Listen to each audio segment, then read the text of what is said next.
Informasi selanjutnya, Saudara, polisi menggelar prarekonstruksi kasus pembunuhan bocah berusia 6 tahun yang dilakukan oleh ibu tirinya di Jalan Purnama Agung 7, Pontianak, Kalimantan Barat.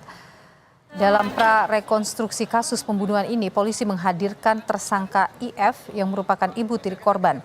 Sebanyak 37 adegan prarekonstruksi dilakukan oleh tersangka. Warga memadati kawasan rumah korban saat prarekonstruksi berlangsung. Usai prarekonstruksi, tersangka diamuk massa saat keluar dari rumah kontrakannya. IF ditetapkan sebagai tersangka sejak Jumat 24 Agustus 2024 dengan 3 pasal berlapis.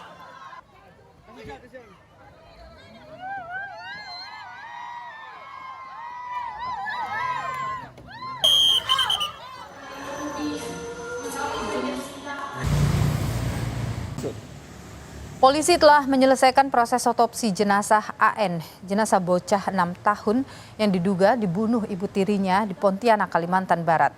Ibu dan ayah kandung korban mendatangi rumah sakit untuk membawa pulang jenazah sang anak yang akan dimakamkan di kampung halaman sang ayah di Palembang, Sumatera Selatan. Sang ibu berharap agar anaknya memperoleh keadilan dan pelaku mendapatkan hukuman yang seberat-beratnya. Sebagai seorang ibu yang melihat kondisi anaknya seperti itu, hati siapa yang nggak sakit ya Mbak ya? Pastinya saya sangat sedih melihat kondisi anak saya yang seperti itu. Saya nggak bisa meluk anak saya lagi dan ya anak saya berakhir seperti ini, tapi saya memang harus ikhlas ya. Saya cuma bisa mendoakan semoga Nizam lebih bahagia. Harapan saya sebagai orang tua Nizam, saya ingin anak saya mendapatkan keadilan yang seadil-adilnya.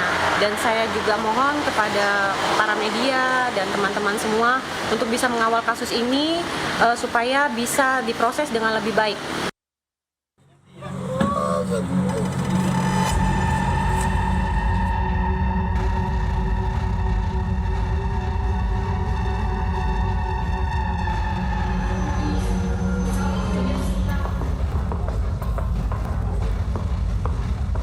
Polisi menetapkan IF, ibu tiri AN, anak berumur 6 tahun yang ditemukan tak bernyawa dalam karung, sebagai tersangka kasus pembunuhan. AN ditemukan tak bernyawa oleh sang ayah di samping rumahnya di Jalan Purnama Agung 7, Pontianak, Kalimantan Barat. Kepada polisi, tersangka mengakui perbuatannya. Ia menyatakan nekat menghabisi nyawa sang anak karena dirinya tak mau mengurus korban yang bukan anak kandungnya. Ibu tirinya merupakan pelaku utama daripada KDRT yang mengakibatkan Ananda Nizam meninggal dunia. Sementara untuk pengakuan si pelaku, ya memang dulu pada saat yang bersangkutan menikah dengan orang tuanya Nizam atau bapaknya Nizam, itu sempat menyampaikan, pokoknya saya tidak mau memelihara anak yang bukan darah daging saya.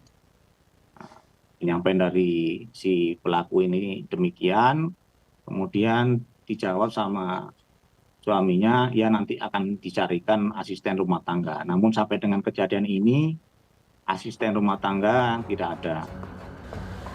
Sebelumnya ibu tiri korban menyebut sang anak hilang akibat diculik. Namun setelah ayah korban memeriksa kamera CCTV di sekitar rumahnya, tidak terlihat ada orang asing yang datang dan menculik korban. Mencium adanya bau tak sedap dari samping rumah korban, warga melapor kepada RT setempat. Ketua RT pun melaporkan kejadian tersebut ke polisi. Hingga akhirnya polisi melakukan pencarian dan menemukan korban sudah tak bernyawa dalam kondisi terbungkus karung. Dia ngaku nih si pelakunya, ngaku katanya dimasukkan di situ, diperiksa, nanti sudah bahu juga, ini udah gitu masuk kan, teman juga ada mayat. Jam berapa tuh, Pak? Habis maghrib ketemukannya. Polisi telah melakukan otopsi dan olah tempat perkara untuk melengkapi penyidikan kasus pembunuhan ini.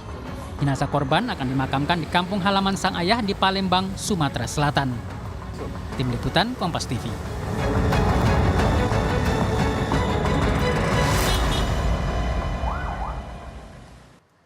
Polisi telah menetapkan IF, ibu tiri korban, sebagai tersangka kasus pembunuhan. Hari ini, saudara, polisi juga telah melakukan prarekonstruksi kasus pembunuhan ini. Untuk mengetahui perkembangan terbaru atas kasus pembunuhan ini, saudara, sudah bergabung bersama kami ada Wadir Krimum Polda Kalimantan Barat, AKBP Hari Yuda Siregar. Selamat petang, Pak Hari. Selamat petang, Mbak Nilu. Ya, Pak Hari, sudah dilakukan rekonstruksi. Apa hal terbaru yang bisa Anda sampaikan ke kami? Baik Mbak, untuk mungkin ini kata sebagai informasi bahwa tadi kita telah melakukan prarekonstruksi. Ini kita untuk memperjelas peranan dari perbuatan si pelaku pada saat kejadian meninggalnya korban atas nama Nizam.